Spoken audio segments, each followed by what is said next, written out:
ভোটের বাক্সে হাত দিলে তার হাতই থাকবে না। ভোটের বাক্সে যদি কেউ হাত দিতে যায় তাহলে তার লাশের উপর হাইটে যেয়ে হাত দিতে হইব।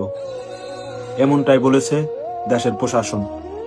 যদি এমনটাই হয় তাহলে তো আলহামদুলিল্লাহ, কারণ তারা তো শুধু বলে, কাজে তো করে না। তো আশা করি যেই কথাটা বলছে সেই কথাটা যেন রাখতে পারে।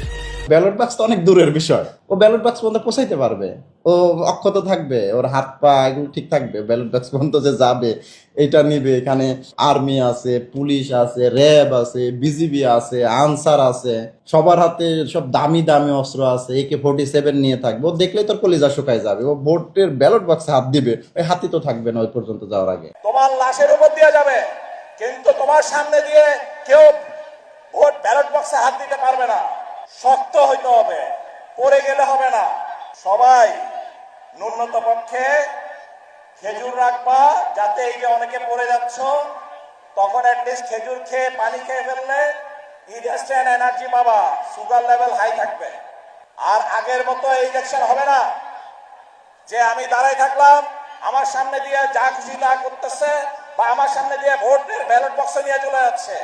Not accepted. তুমি একজন ব্যক্তি ওই ভোট কেন্দ্রের জন্য, কিন্তু রিপোর্ট দেখবে এরা সবাই, সবার কাছে রিপোর্ট, পুরো বাংলাদেশের এই রিপোর্টগুলো হাজির হবে। যে কারণে একক ভাবে তোমরা মানে এতিমের মতো যে আগে একটা ডিউটি করার অনেক সময় চাপের মুখে ছিল সম্ভাবনা, সেটা আর এবার নাই। শুধু একটা জিনিসই প্রয়োজন হবে তোমাদের এই 13 জনের ক্ষেত্রে, সেটা হচ্ছে দৃঢ়তা। শক্ত হইতে হবে, পড়ে গেলে হবে না। ওখানে সারাদিন ডিউটি করতে হবে, সারাদিন ডিউটি করা খুবই পরিশ্রমে। রাত্রে ভোট করানো হবে, তখনও দাঁড়ায়